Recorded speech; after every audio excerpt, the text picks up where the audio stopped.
De novo vai sem o vídeo aqui, gente. Problemas técnicos. Tá? Então, a gente vai continuar aqui hoje a aula 4 da carta de Paulo aos Colossenses. Lembrando a vocês, que eu tenho falado isso toda a aula, que o motivo de Paulo ter escrito essa carta, quer dizer, o motivo que está por trás de tudo que ele escreve, é que a igreja de Colosso, que não foi fundada por ele, foi fundada segundo, se crê até pelo próprio texto, que foi fundada por Epáfras, que foi um discípulo de Paulo, que essa igreja estava sofrendo algum tipo de assédio, de falsos ensinos. Pessoas com ensinos falsos estavam influenciando essa igreja e colocando em risco aquilo que tinha sido plantado. Então, o apóstolo Paulo escreve uma carta para poder corrigir, e a gente vai perceber ao longo dessa carta uma ênfase muito grande na pessoa de Cristo, a centralidade de Cristo. Cristo como aquele que foi, através dele, Deus criou todas as coisas, como a gente aprende até no Evangelho de João, sem ele nada do que foi feito se fez, é o que a gente lê no Evangelho de João. E aqui a gente lê no capítulo 1, hoje a gente vai ler esse trecho, principalmente no versículo 17, onde o Paulo escreve: ele é antes de todas as coisas e nele tudo subsiste. Quer dizer, ele é antes de tudo, toda a criação foi por meio dele, e ele que sustenta todas as coisas. Aqui é que Paulo está querendo deixar claro para a gente que Cristo não só criou todas as coisas no passado, mas ele continua sustentando tudo até agora, presente. Então, a ação contínua do Filho na criação, ela é enfatizada aqui por Paulo. A gente viu que desde o início, porque toda a carta que era escrita naquele tempo era um padrão da época, da maneira como os gregos escreviam, ela tinha uma parte inicial que era uma saudação, e até na saudação a gente percebe que Paulo faz teologia, até na saudação. Quando ele cita graça e paz, por exemplo, ele já está citando coisas que têm um fundo de teologia. A gente costuma muitas vezes, como da nossa vida, a gente de crente, a gente encontra pessoas, e tem gente que tem o costume de cumprimentar graça e paz, né? Virou uma saudação, e é uma saudação. Mas por trás disso existe uma razão. A graça, o que é a graça? A gente vai estar tendo a oportunidade ao longo do estudo dessa carta de entender melhor o que é a graça e o que é a paz. Hoje, inclusive, a gente vai poder falar um pouco sobre paz na hora que a gente estiver hoje no culto, lendo a carta de Paulo aos Efésios. Então, hoje a gente vai ler do versículo 15 ao versículo 20, capítulo 1, do 15 ao 20. A minha versão é NVI, eu não sei qual que é a sua aí, mas vamos lá. E eu queria que você prestasse atenção, enquanto você está lendo esse trecho, quantas vezes aparece a palavra toda, todas, tudo, todos, tá? Presta atenção. Então, versículo 15. Ele é a imagem do Deus invisível, o primogênito de toda a criação, pois nele foram criadas todas as coisas, nos céus e na terra, as visíveis e as invisíveis, sejam tronos ou soberanias, poderes ou autoridades, todas as coisas foram criadas por ele e para ele. Ele é antes de todas as coisas, e nele tudo subsiste. Ele é o cabeça do corpo, que é a igreja, é o princípio e o primogênito dentre os mortos, para que em tudo tenha supremacia. Pois foi do agrado de Deus que nele habitasse toda a plenitude, e por meio dele reconciliasse consigo todas as coisas, tanto as que estão na terra quanto as que estão no céu, estabelecendo a paz pelo seu sangue derramado na cruz. Então, é uma passagem, essa passagem é a passagem mais famosa da carta aos Colossenses, tanto que a gente conhece, como eu disse, uma música que fala, que usa esse trecho aqui. É um dos pontos, é tido como um dos pontos mais elevados do ponto de vista cristológico no Novo Testamento. O que é isso? Onde mostra a Cristo como o Senhor e a obra de Cristo. Então, é muito profundo o que Paulo escreve aqui. e ela fornece base crítica para todo o ensino que é feito a partir dela. Então, através do que está aqui, a gente consegue desenvolver todo o ensinamento que a gente pode fazer a respeito da pessoa e da obra de Cristo. Esse trecho é um hino. Ele é um hino, tanto que a gente tem ele musicado hoje numa música do Projeto Sola. Qual que é a dúvida que se tem? É um hino que existia e que Paulo simplesmente, ao escrever a sua carta, pegou esse hino e colocou ali? É possível? É possível. Ele estava escrevendo uma carta aos Colossenses, esse hino existia na igreja, que a igreja cantava esse hino, e ele simplesmente usou o hino na defesa daquilo que ele queria aos Colossenses. Será que é um hino, porque ele encaixa tão perfeitamente em tudo que Paulo vai escrever, que é difícil a gente imaginar que existia já um hino pronto, desse jeitinho, para ele poder encaixar. Então aí alguns dizem, não, isso era um hino. O que Paulo fez foi adaptar esse hino àquilo que ele queria, mudou algumas palavras para que fosse aquilo que ele queria. A terceira e última hipótese, que eu acho muito mais coerente, é que foi um hino escrito por Paulo. Ele escreveu esse hino. Paulo era um homem com sabedoria suficiente para poder escrever e sensibilidade suficiente para escrever um hino. Então, que é um hino não se discute. O que se discute são as origens dele. Eu acho muito coerente dizer que foi um hino escrito por Paulo.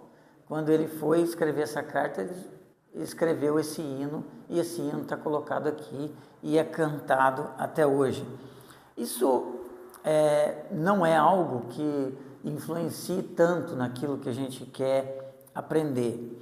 Mas o Douglas Moo, que é um teólogo muito famoso, que escreveu um estudo a respeito da carta aos Colossenses, ele escreve assim: Paulo, obviamente, usa o vocabulário e conceito do hino como sua munição cristológica na luta contra os falsos mestres. Então, Paulo ou escreveu da forma de um hino ou adaptou um hino para poder usar isso como argumento contra as pessoas que estavam com falso ensino. Por que ele está usando como argumento? Como eu disse, ele está exaltando a pessoa de Cristo. E qualquer ensino que seja diferente do que o Evangelho ensina, ele diminui a obra e a pessoa de Cristo. E daqui a pouquinho a gente vê algumas coisas que podem nos fazer pensar sobre isso. É possível explicar sua harmonia com o restante do texto de duas maneiras. Paulo cita um hino que fornece a teologia que ele precisa para combater falsos mestres. 2. Paulo compõe um hino e enuncia a teologia que ele usaria para combater os falsos mestres. Então essas são as observações que Douglas Moo tem que fazer. Mas por que Paulo, ao escrever o hino ou adaptar o hino, ele ia usar o que a gente chama de alta cristologia, informações tão profundas teológicas a respeito de Cristo nesse ponto, nessa carta? Bom, aí a gente tem que entender o que está acontecendo aqui.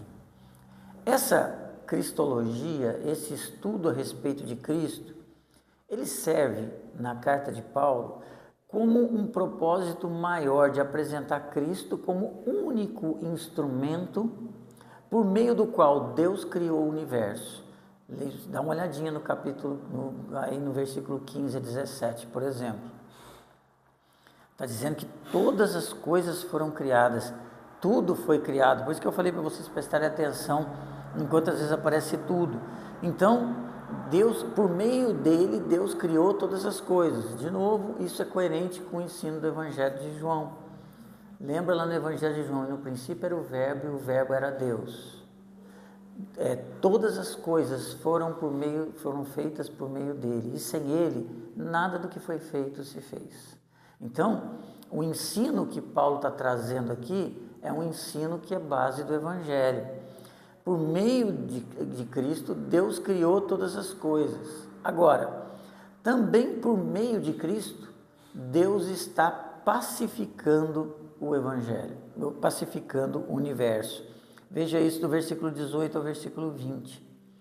onde ele diz que ele é o cabeça do corpo, que é a igreja, é o primogênito entre os mortos, que está aqui, está fazendo uma menção futura, tudo ele tem a supremacia, toda a plenitude, e o versículo 20, e por meio dele reconciliar-se consigo mesmo todas as coisas.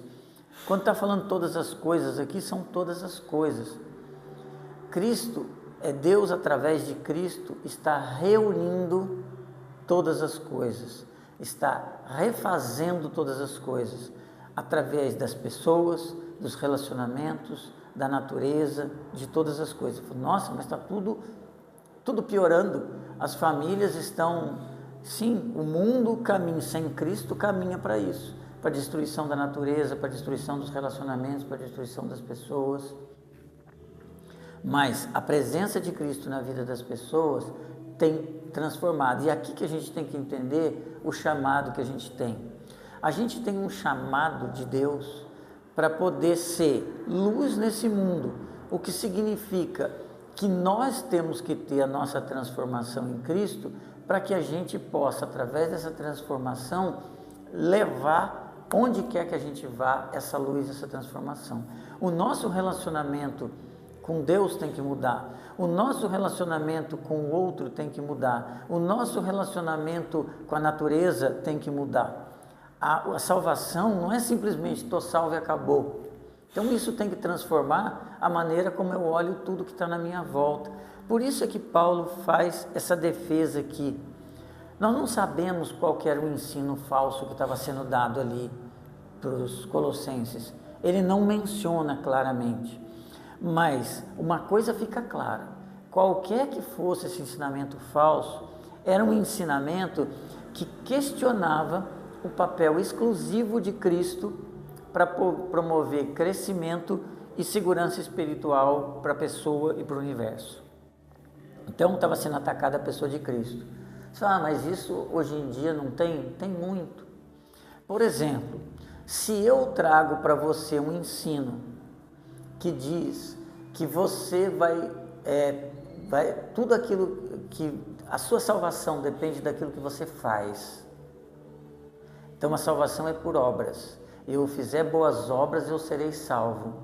Eu estou diminuindo a obra de Cristo, porque eu estou dizendo que o sacrifício que Cristo fez na cruz não foi suficiente. Eu preciso fazer coisas corretas para ser salvo. O verdadeiro entendimento é assim, por que eu faço o que é correto? Porque eu fui salvo. Eu não fui salvo porque eu faço coisas certas, porque nenhum de nós faz. Então, qualquer ensinamento que diminua a obra de Cristo, ele é contrário ao Evangelho. A gente tem que entender isso. Nós fazemos obras porque fomos salvos, nós não fomos salvos porque fizemos obras. Ninguém tem nenhuma obra que possa ser digna da salvação. Então, se a gente disser que não, olha, eu tenho mesmo que ser salvo, porque eu sou uma pessoa muito boa, porque eu faço isso, porque eu faço aquilo, eu não entendi o Evangelho. Agora, por que você faz? Não, eu faço porque eu fui comprado pelo sangue de Cristo, e por amor a Ele, eu sei o que Ele quer de mim, e eu faço essas coisas, por amor a Ele. Esse é o entendimento correto do Evangelho.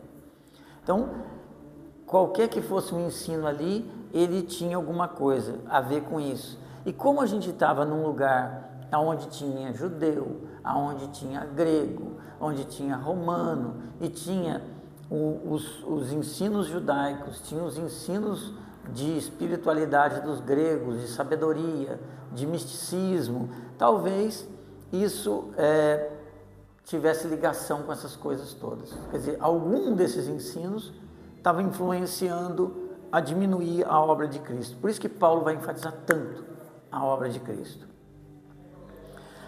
Tem uma autora, Morna Hooker, que ela escreve o seguinte: esses versículos que a gente leu nos fornecem declarações cristológicas que sustentam a realidade do que Paulo diz sobre a redenção, ou seja, a salvação dos colossenses no versículo 12 a 14. Você dá uma olhada no versículo 12 a 14, ele vai falar da obra de Deus na vida deles. Um tema que ele vai voltar no versículo 21 a 23, O que é o tema? O nosso resgate do domínio das trevas, que ele fala do versículo 12 a 14, vai voltar no versículo 21 a 23. Esse versículo que ele dá aqui, ele sustenta essa defesa dele, que nós fomos resgatados das trevas para a luz. E que esse resgate, ele é duradouro. Por que ele é duradouro, esse resgate? Por que ele é para sempre? Porque ele foi feito por nada mais, nada menos do que o Senhor do Universo, que é Cristo Jesus. É isso que Paulo quer dizer para eles. Ele está dizendo para eles o seguinte: olha, eu disse que vocês foram transportados do reino das trevas para o reino da luz. E isso é algo que vocês não vão perder. Por quê? Porque foi feito pelo Senhor do Universo. Essa é a ideia. Então, o que isso funciona para nós no mundo de hoje? É você entender o seguinte: você compreendeu o Evangelho, você compreendeu os princípios básicos do Evangelho e Cristo é o Senhor da sua vida, ninguém pode tirar de você essa filiação de Deus que é dada por Cristo. Por quê? Porque foi comprado pelo sangue de Cristo. Não é uma coisa que, meu Deus, eu menti aqui, se eu mentir aqui, for atropelado e morrer, eu vou para o inferno? Não. Porque na verdade a minha salvação, ela vai me transformando, eu tenho que ter atitudes coerentes com salvação, mas não é pelos meus pecados do dia a dia que eu serei ou não salvo. Se eu mentir aqui e for atropelado ali, eu vou para o céu. Por quê? Porque Cristo comprou a minha salvação. Por essa razão. Não foram pelas minhas atitudes, mas por aquilo que Cristo fez. Então quer dizer que eu posso viver de qualquer jeito? Não, porque se você pensa assim, é porque você não entendeu o Evangelho. É o que Paulo escreve muito bem na carta aos Romanos, que um dia a gente vai ter coragem e ânimo de estudar aqui, porque ela é muito grande, muito densa, mas um dia a gente vai poder ver aqui. Se você é do tipo que pensa, então tá bom, fui salvo, posso viver de qualquer jeito, você não entendeu o Evangelho. Mas não é por aquilo que a gente faz que a gente é salvo. Então, essa é a defesa que ele está fazendo nesse trecho.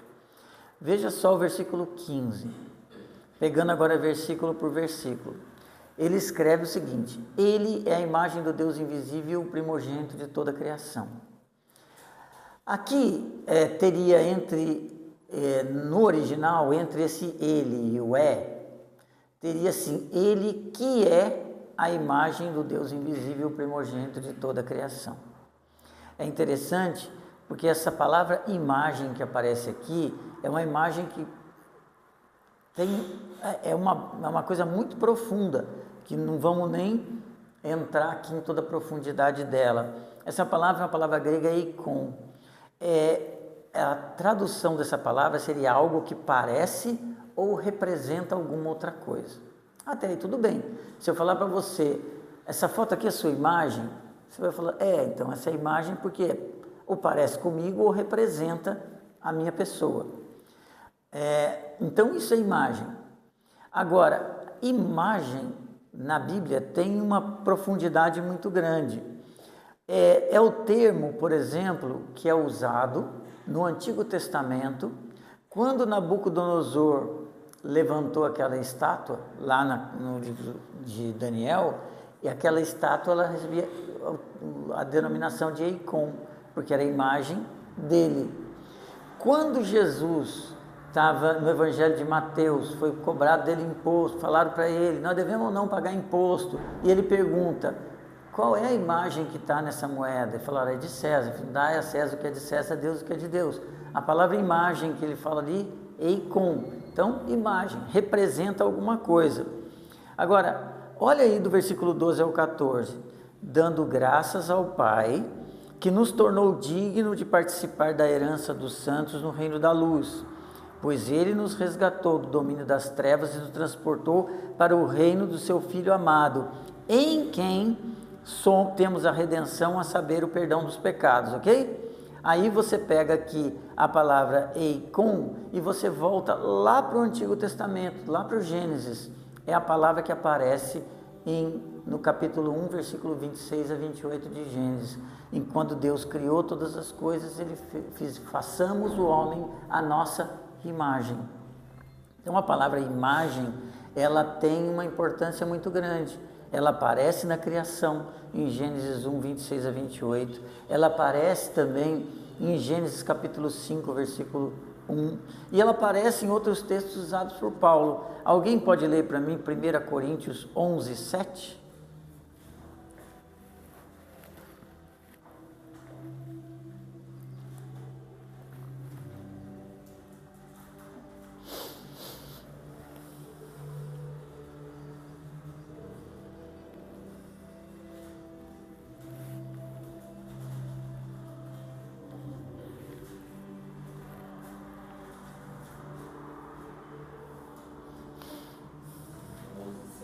11, 7. 1 Coríntios 11, 7.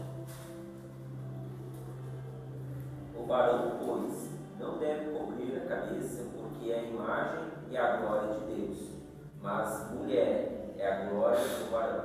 Isso. Agora, volta lá para Colossenses, vamos para Colossenses capítulo 3, versículo 10.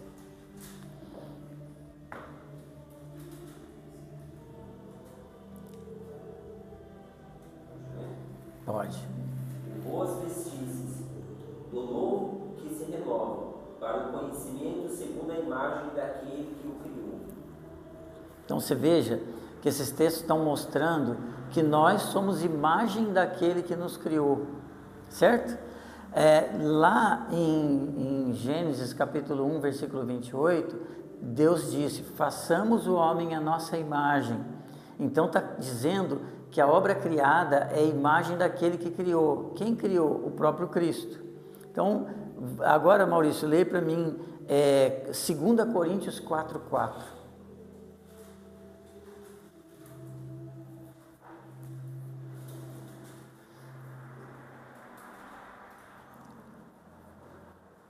Nos quais Deus desse século cegou os entendimentos dos incrédulos, para que eles não resplandecesse a luz do Evangelho, da glória de Cristo, que é a imagem de Deus.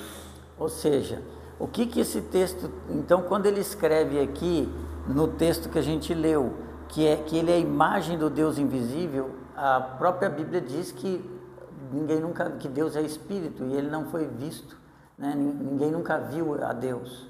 Cristo revelou a imagem de Deus e nós somos imagem de Cristo. O que ele está deixando claro aqui, que Paulo está afirmando, é que a revelação de Deus é feita em Cristo Jesus e que nós somos a imagem criada de Cristo. Quando a gente vai ler, por exemplo, Hebreus capítulo 1, versículo 3, ele diz que Cristo é o resplendor da glória de Deus e a expressão exata do seu ser.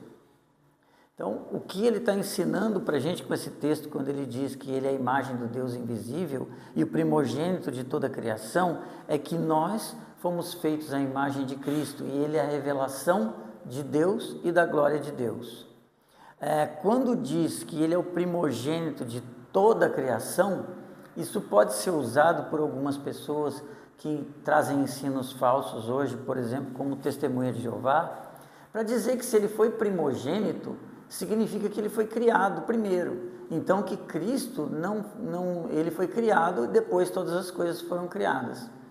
Porque o Testemunho de Jeová ele coloca que Jesus não é Deus, que ele foi criado por Deus. E ele pode chegar para você e falar: tá vendo? Ele é primogênito. Primogênito é o primeiro da espécie. Então quer dizer que Cristo foi criado primeiro para depois. Então Cristo não foi criado. Porque na verdade isso aqui é uma heresia antiga, que se você for estudar a história da igreja, você vai ver um movimento que surgiu lá no passado chamado arianismo. Um bispo antigo, ele defendeu essa ideia de que Cristo teria sido criado, chamado Ário. E um dos concílios que teve na igreja, que foi o concílio de Nicéia, foi exatamente para combater esse ensino de Ário. Daí que surgiu aquele credo apostólico: creio em Deus Pai Todo-Poderoso, Criador, e em seu único Filho, e assim por diante. O credo nicênico, ele saiu para combater esse ensino falso. Quando a gente lê aqui primogênito, ela seria uma palavra que você vai pegar vários textos que tem na Bíblia. Por exemplo, lê para mim, Maurício, Êxodo 4, 22. Êxodo 4, 22.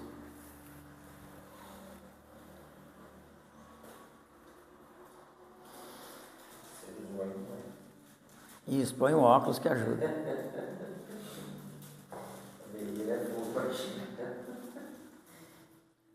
Então dirás a Faraó: assim diz o Senhor de Israel, é meu filho, meu primogênito. Ou seja, Deus dizendo que Israel é o seu primogênito. Vamos agora para Salmo 89, 27. Esse Salmo 89 é tido como um salmo messiânico, um salmo que apresenta a pessoa de Cristo. 89 e 27. E também por isso lhe darei o lugar do primogênito, falo-ei mais elevado do que os reis da terra. O que primogênito é então? Veja, falo-ei mais elevado que os reis da terra. É uma metáfora de supremacia. Então, ele vai citar abaixo no texto de Colossenses a supremacia. A palavra primogênito aqui, o primogênito é o supremo de toda a criação. Não é o primogênito no sentido do primeiro a ser criado, mas aquele que está acima de toda a criação. É por isso que ele vai escrever embaixo, pois ele é o supremo de toda a criação. Por quê? Pois nele foram criadas todas as coisas. Por isso que ele está acima de tudo. Então não é porque ele é primogênito, porque nele foram criadas. Não, ele é supremo sobre todas as coisas, porque nele foram criadas todas as coisas nos céus e na terra. As visíveis e as invisíveis. Tronos, soberanias, poderes, autoridades. Todas as coisas foram criadas por ele e para ele. Então, a extensão dessa supremacia de Cristo é enfatizada pela citação de 3 maneiras específicas em que Cristo e a criação estão relacionados. Então, quais foram as 3 coisas? Que nele foram criadas todas as coisas no céu e na terra, as coisas no céu, ou seja, as visíveis e invisíveis, que todas as coisas foram criadas por ele e para ele. Então, o termo tronos e soberanias aqui, ele traz a ideia de tudo aquilo que existe no mundo invisível, né? Todos os seres, anjos e tudo aquilo que a gente não vê, é a referência a tudo isso. Nele foram criadas todas as coisas, inclusive as coisas celestiais.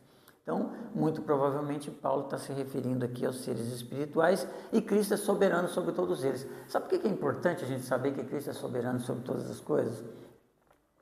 A gente vive um tempo em que existe uma influência neopentecostal muito grande no nosso meio e as pessoas parecem que colocam uma ideia de que o demônio, que o Satanás está lutando contra Jesus. Eu vi uma vez uma coisa, não, nós quisemos fazer um negócio aqui para Deus, mas Satanás não deixou. A gente tem que entender que tudo está sob a autoridade de Cristo. Se por um acaso houve alguma interferência maligna para atrapalhar, foi com a permissão de Deus. Não existe nada que aconteça que não seja sob a autoridade dele. Ele tem autoridade sobre todas as coisas. É por isso que, embora a gente saiba que os poderes espirituais do mal são mais fortes do que nós, em Cristo nós somos mais fortes do que ele. Não por nós, mas por Cristo que está em nós. Porque ele tem autoridade sobre eles. A gente não deve viver esse mundo espiritual do mal com medo de algo, porque nada vai acontecer sem a permissão de Deus. Nada. Ele é Senhor sobre todas as coisas. Cristo, ele é então o princípio do universo, porque ele criou todas as coisas. Ele é o meio pelo qual o universo foi criado. Ele é o fim, por quê? Porque ele é o objetivo da criação do universo. Todas as coisas foram feitas por ele e para ele. Alguém pode ler para mim Efésios capítulo 1, versículo 10?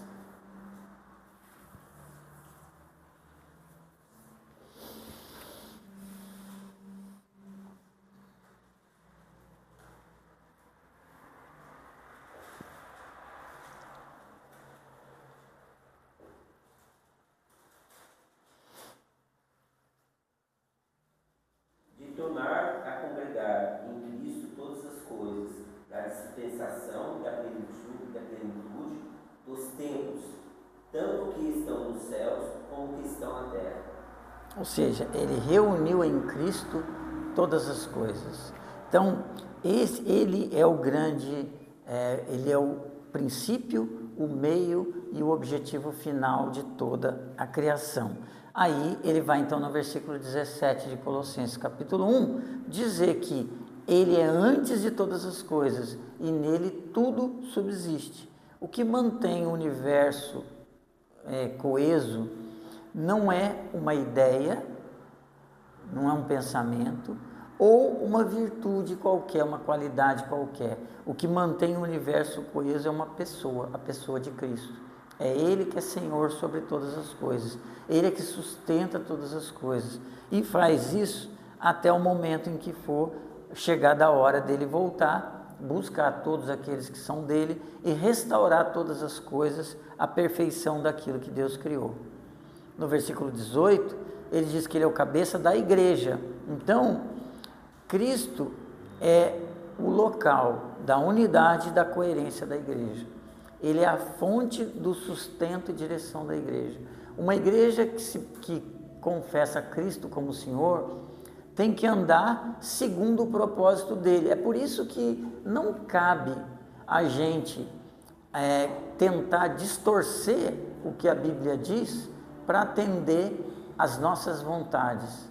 Você sabe que isso é humanamente muito comum. Às vezes eu quero fazer algo que é a minha vontade, e aí eu tento buscar na Bíblia justificativa para aquilo que eu quero fazer. Tem uma... E é muito comum isso acontecer. A gente querer fazer algo e buscar justificativa, e até interpretar errado tirar do contexto alguns versículos bíblicos para justificar aquilo que eu quero fazer. Então, Cristo, ele é o primogênito da criação, ele também é o primogênito da nova criação. Ele tem a primazia sobre a criação, ele tem autoridade sobre a criação, e ele tem a primazia, a autoridade sobre a nova criação. O que é a nova criação? A Assembleia dos Crentes, igreja. A palavra igreja é a palavra eclésia, que quer dizer assembleia, congregação, reunião. É a reunião dos crentes. Então, Cristo, ele tem a primazia sobre a igreja, e ele tem também sobre os mortos. Mas o que quer dizer isso? Porque ele foi ressuscitado primeiro. Aqui é uma menção que Paulo está fazendo à ressurreição futura, que todos terão em Cristo Jesus. Lê para mim 1 Coríntios 15, 20, Maurício. 1 Coríntios 15, 20.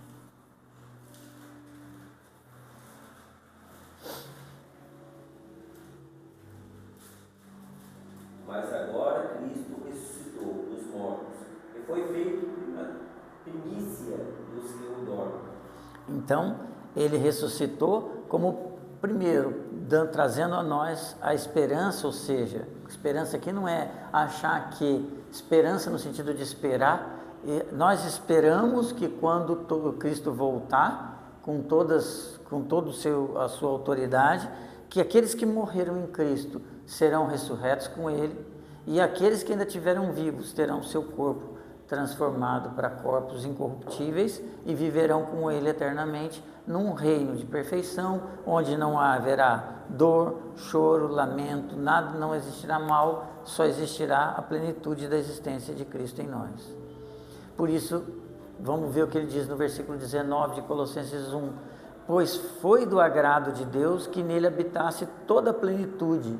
A palavra plenitude era uma palavra muito usada por um movimento que existia naquele tempo chamado gnóstico.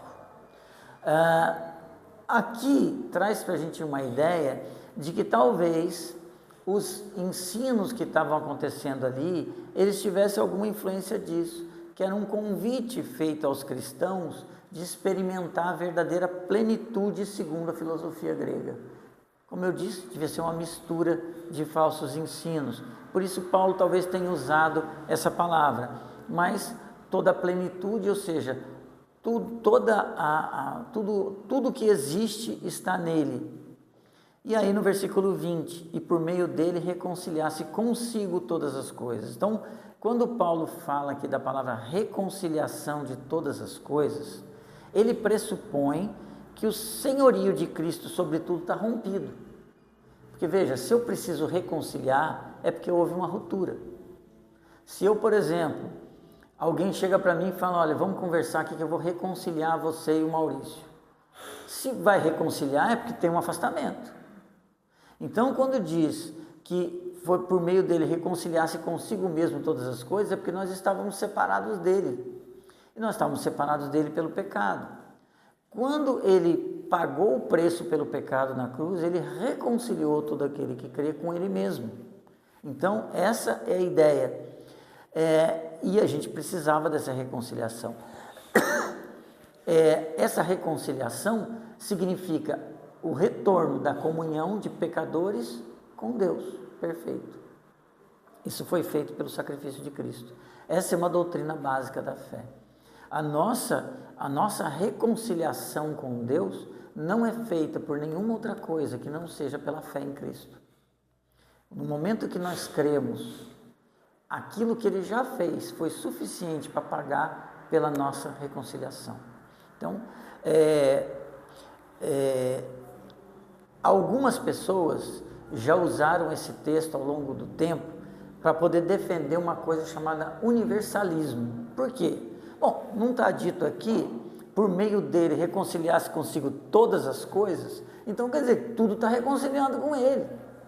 Todo mundo vai ser salvo no final. Porque está dizendo aqui que todas as coisas, mas na verdade, o que está sendo dito aqui não é isso. Isso é o exemplo claro da pessoa pegar um versículo, tirar do contexto e querer defender aquilo que quer. Tá? Paulo não está ensinando aqui uma salvação universal, mas ele está ensinando aqui uma restauração universal.